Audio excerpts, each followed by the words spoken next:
Over 200 episodes. My mind is blown. Another World Audiobooks has blown past 200 episodes that we have done on this podcast. I am so excited, so grateful to everyone who has listened and made the show such a success. I could not have done it without you, and I'm so happy to be bringing these audiobooks to you, knowing that you're enjoying them, knowing that you're getting value out of this. As a thank you for helping me reach 200 episodes, I want to do something special.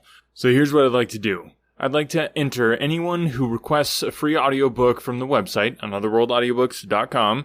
Anyone who requests an audiobook from the website will get entered to win a free piece of merch from the Another World Audiobooks store. So we've got t-shirts, we got hoodies, we got hats, we got all kinds of awesome stuff with all kinds of really cool Another World Audiobooks stuff, designs on them. So if you want to get in on that action, just go to anotherworldaudiobooks.com and you scroll down a little bit and it says your ticket to a free audiobook. Go ahead and click on that to get your free audiobook, request a free audiobook, and not only will you get a free audiobook for doing that, but you will also get entered into this drawing where I'm going to pick one lucky listener who's going to get a free piece of Another World Audiobooks merchandise.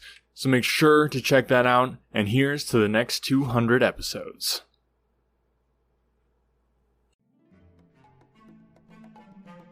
Hello, ladies and gentlemen. Welcome back to another exciting episode of Another World Audiobooks. I'm so happy to have you here, as always. Love having you here. Love having listeners. Otherwise, the podcast would be pretty pointless. So thanks for listening. Thanks for sharing the show. Yeah, a huge shout out to our awesome patrons. Thank you to Renee and to Mike, Corky, and Etiosa. Thank you so much for supporting the show. You guys make this all possible. And if you would like to make this all possible, you can go to anotherworldaudiobooks.com and click on support the podcast. There's some awesome perks for becoming a patron. There's merch, there's audiobooks for sale, all kinds of awesome stuff. Go check it out. And there's also a free audiobook as well. If you go to anotherworldaudiobooks.com, you can request a free audiobook. So do that, get in on the action. And now, let us get into it. Without further ado, I give you the next chapter of The Return of Tarzan.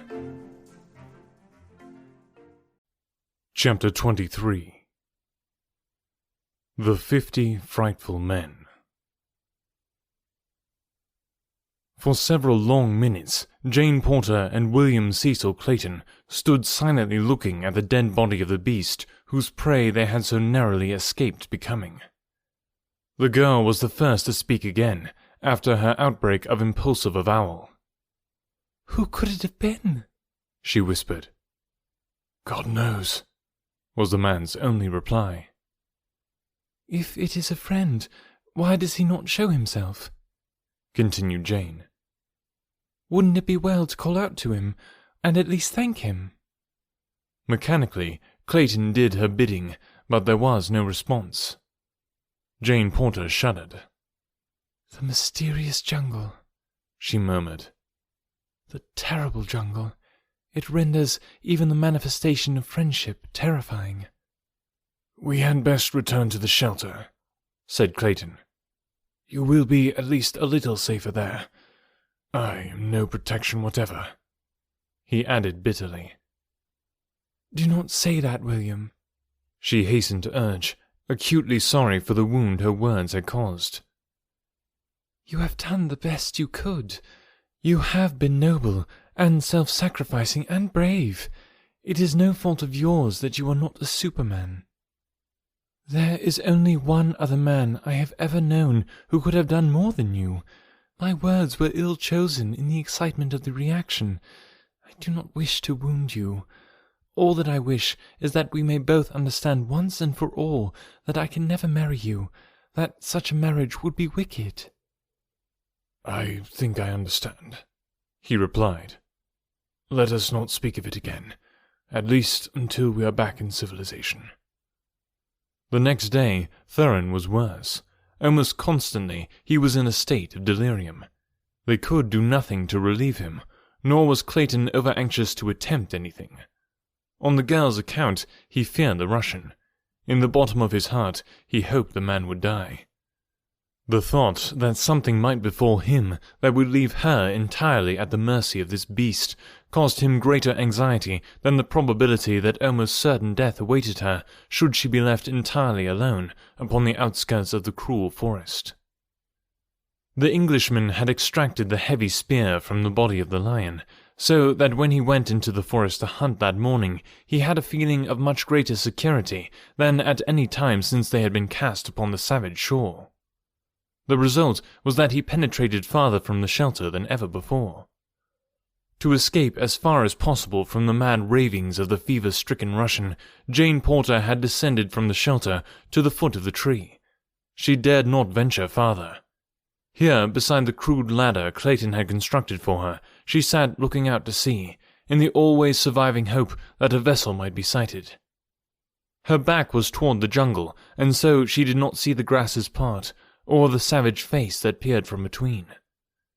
Little, bloodshot, close-set eyes scanned her intently, roving from time to time about the open beach for indications of the presence of others than herself. Presently, another head appeared, and then another and another. The man in the shelter commenced to rave again, and the heads disappeared as silently and as suddenly as they had come. But soon they were thrust forth once more, as the girl gave no sign of perturbation at the continued wailing of the man above. One by one, grotesque forms emerged from the jungle to creep stealthily upon the unsuspecting woman. A faint rustling of the grasses attracted her attention. She turned, and at the sight that confronted her, staggered to her feet with a little shriek of fear. Then they closed upon her with a rush. Lifting her bodily in his long gorilla-like arms, one of the creatures turned and bore her into the jungle. A filthy paw covered her mouth to stifle her screams. Added to the weeks of torture she had already undergone, the shock was more than she could withstand. Shattered nerves collapsed, and she lost consciousness. When she regained her senses, she found herself in the thick of the primeval forest. It was night. A huge fire burned brightly in the little clearing in which she lay. About it squatted 50 frightful men. Their heads and faces were covered with matted hair. Their long arms rested upon the bent knees of their short, crooked legs. They were gnawing, like beasts, upon unclean food. A pot boiled upon the edge of the fire, and out of it one of the creatures would occasionally drag a hunk of meat with a sharpened stick. When they discovered that their captive had regained consciousness, a piece of this repulsive stew was tossed to her from the foul hand of a nearby feaster.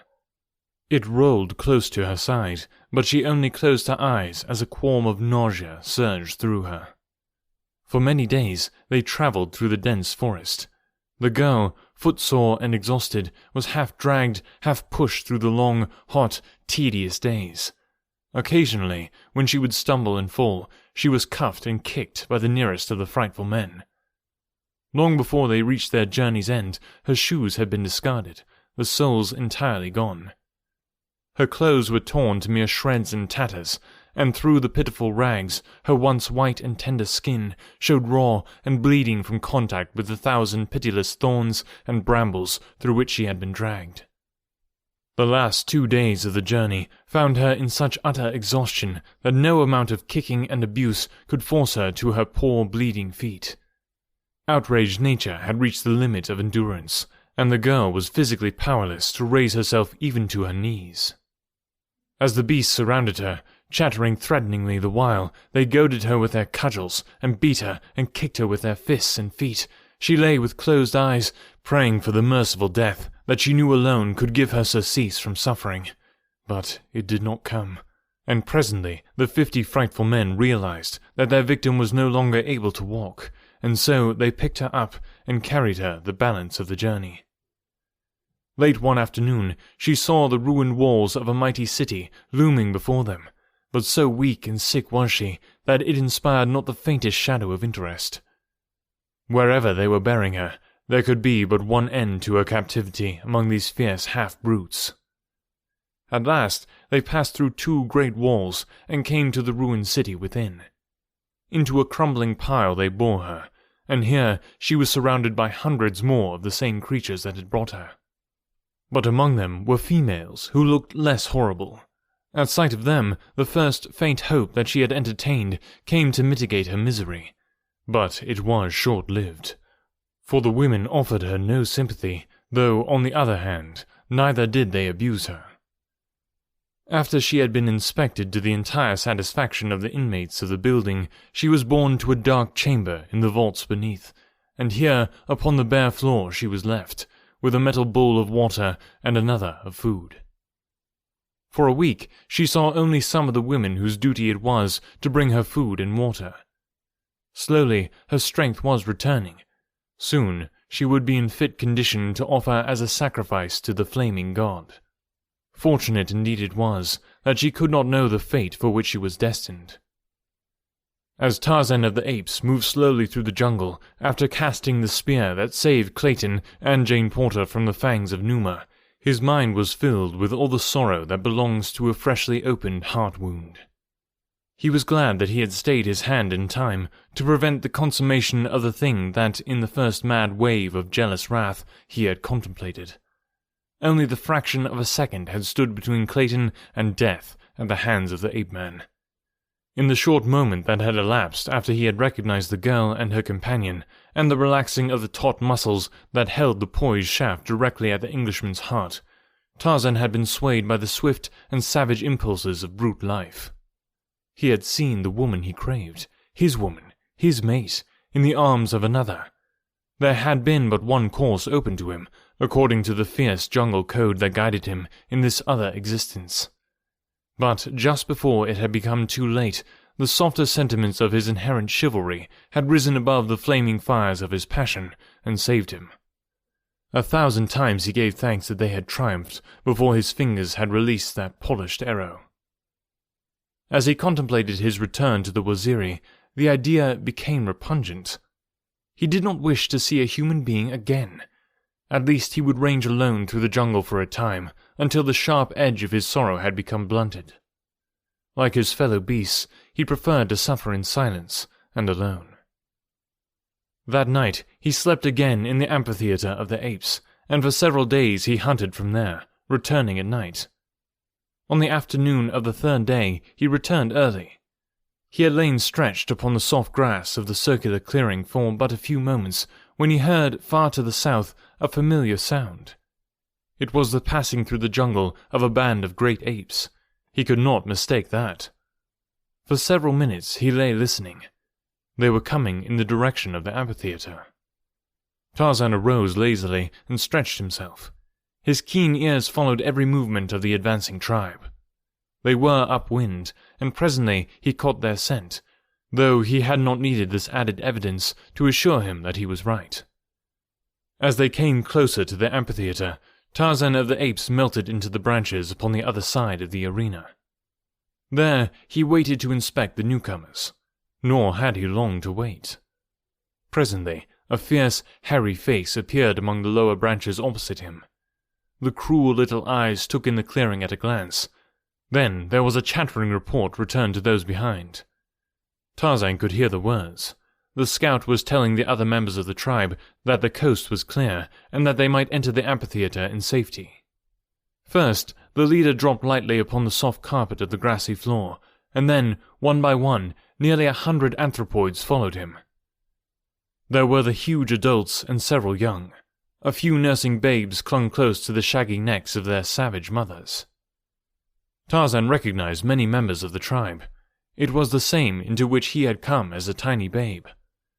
Many of the adults had been little apes during his boyhood. He had frolicked and played about this very jungle with them during their brief childhood. He wondered if they would remember him. The memory of some apes is not overlong, and 2 years may be an eternity to them. From the talk which he overheard, he learned that they had come to choose a new king. Their late chief had fallen 100 feet beneath a broken limb to an untimely death. Tarzan walked to the end of an overhanging limb in plain view of them. The quick eyes of a female caught sight of him first. With a barking guttural, she called the attention of the others. Several huge bulls stood erect to get a better view of the intruder. With bared fangs and bristling necks, they advanced slowly toward him, with deep-throated, ominous growls. "Karnath, I am Tarzan of the Apes," said the ape-man in the vernacular of the tribe. "You remember me. Together we teased Numa when we were still little apes, throwing sticks and nuts at him from the safety of the high branches." The brute he had addressed stopped with a look of half-comprehending, dull wonderment upon his savage face. "And Mangor," continued Tarzan, addressing another, "do you not recall your former king, he who slew the mighty Kerchak? Look at me. Am I not the same Tarzan, mighty hunter, invincible fighter, that you all knew for many seasons?" The apes all crowded forward now, but more in curiosity than threatening. They muttered among themselves for a few moments. "What do you want among us now?" asked Karnath. "Only peace," answered the ape-man. Again the apes conferred. At length Karnath spoke again. "Come in peace then, Tarzan of the Apes," he said. And so Tarzan of the Apes dropped lightly to the turf into the midst of the fierce and hideous horde. He had completed the cycle of evolution, and had returned to be once again a brute among brutes. There were no greetings such as would have taken place among men after a separation of 2 years. The majority of the apes went on about the little activities that the advent of the ape-man had interrupted, paying no further attention to him as though he had not been gone from the tribe at all. 1 or 2 young bulls who had not been old enough to remember him sidled up on all fours to sniff at him, and bared his fangs and growled threateningly. He wished to put Tarzan immediately into his proper place. Had Tarzan backed off, growling, the young bull would quite probably have been satisfied, but always after, Tarzan's station among his fellow apes would have been beneath that of the bull which had made him step aside. But Tarzan of the Apes did not back off. Instead, he swung his giant palm with all the force of his mighty muscles, and, catching the young bull alongside the head, sent him sprawling across the turf.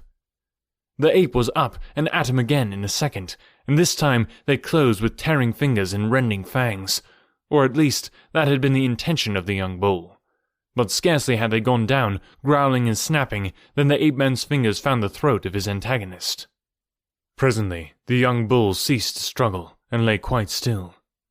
Then Tarzan released his hold and arose.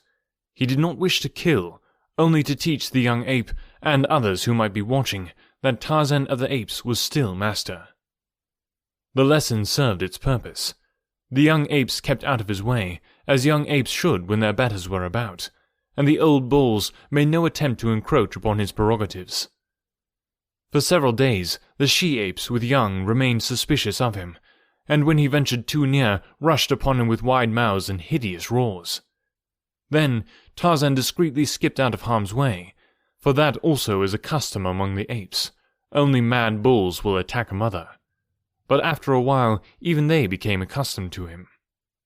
He hunted with them as in days gone by, and when they found that his superior reason guided him to the best food sources, and that his cunning rope ensnared toothsome game that they seldom if ever tasted, they came again to look up to him as they had in the past after he had become their king.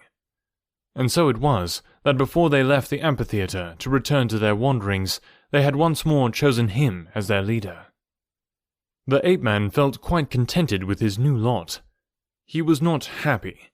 That he could never be again. But he was at least as far from everything that might remind him of his past misery as he could be.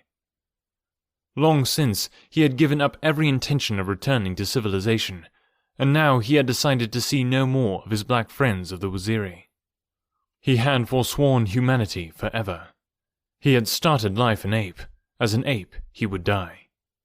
He could not, however, erase from his memory the fact that the woman he loved was within a short journey of the stamping ground of his tribe, nor could he banish the haunting fear that she might be constantly in danger. That she was illy protected he had seen in the brief instant that had witnessed Clayton's inefficiency. The more Tarzan thought of it, the more keenly his conscience pricked him. Finally, he came to loathe himself for permitting his own selfish sorrow and jealousy to stand between Jane Porter and safety. As the days passed, the thing preyed more and more upon his mind, and he had about determined to return to the coast and place himself on guard over Jane Porter and Clayton, when news reached him that altered all his plans and sent him dashing madly toward the east in reckless disregard of accident and death. Before Tarzan had returned to the tribe, a certain young bull, not being able to secure a mate from among his own people, had, according to custom, fared forth through the wild jungle, like some knight-errant of old, to win a fair lady from some neighboring community. He had but just returned with his bride, and was narrating his adventures quickly before he should forget them. Among other things, he told of seeing a great tribe of strange-looking apes. "They were all hairy-faced bulls but one," he said. "And that one was a she, lighter in color even than this stranger." And he chucked a thumb at Tarzan. The ape-man was all attention in an instant. He asked questions as rapidly as the slow-witted anthropoid could answer them. "Were the bulls short, with crooked legs?" "They were." "Did they wear the skins of Numa and Sheeta about their loins, and carry sticks and knives?" "They did." "And were there many yellow rings about their arms and legs?" "Yes." "And the she-one, was she small and slender, and very white?" "Yes." "Did she seem to be one of the tribe, or was she a prisoner?" "They dragged her along, sometimes by an arm, sometimes by the long hair that grew upon her head, and always they kicked and beat her. Oh, but it was great fun to watch them." "God," muttered Tarzan. "Where were they when you saw them, and which way were they going?" continued the ape-man. "They were beside the second water back there." And he pointed to the south. "When they passed me, they were going toward the morning, upward along the edge of the water." "When was this?" asked Tarzan. "Half a moon since." Without another word, the ape-man sprang into the trees, and fled like a disembodied spirit eastward, in the direction of the forgotten city of Opar. Man, you'd want to be careful if you were thinking about hiring Tarzan for your business, because he'd just, take over and become the chief without hardly even trying. Thank you so much for listening today. Hope you're enjoying the book so far. This is chapter 23, so we've got 24, 25, and 26, so only 3 chapters left. So we're getting close to the end of this book, which, you know what that means. I need to hear from you. Let me know what book you want to hear next. Get in touch with me, shout me out on social media, and if you don't get a reply, because I miss your social media posts, go ahead and send me an email, anotherworldaudiobooks@gmail.com, and let me know about that social media post, and I'll go find it and like it and share it and shout it out and all that good stuff. So thanks again, guys, for listening and sharing the show, and we'll talk to you next week. This is Carl. Hi. Carl needs a website for his business. I sell the world's finest flavored toothpicks. But sadly for Carl, he doesn't know all of the techie, complicated website stuff, so he's just out of luck, and his business is doomed to fail in this digital age of... Actually, I got my website set up super fast and easy with Invicta.services. You... what? Yeah, it was super easy. I just picked the style I liked, made a few quick, simple customizations, and bam! Awesome website where I can sell my flavored toothpicks. But that's... well... amazing? I was going to say, probably expensive. Actually, getting a website with Invicta starts at only $24 per month. $24 per month? That's less than what I spend on vocal creams per month. It's awesome. It gets you website hosting, a beautiful, professionally designed, customizable template, ongoing site maintenance, regular WordPress plugin, and template updates. I don't say this often, but wow. I know, right? Invicta.services, the simple, affordable way to get a beautiful, professional website for your business. Just go to Invicta.services to launch your website today. That's Invicta, INVICTA.services. Invicta.services, a professional website, headache-free. And just for Another World Audiobooks listeners, go to Invicta.services and then enter the code Another World to get your first month free. That's right, go to Invicta.services and enter Another World as your coupon code to get an entire month free and get started with your professional website at Invicta.services.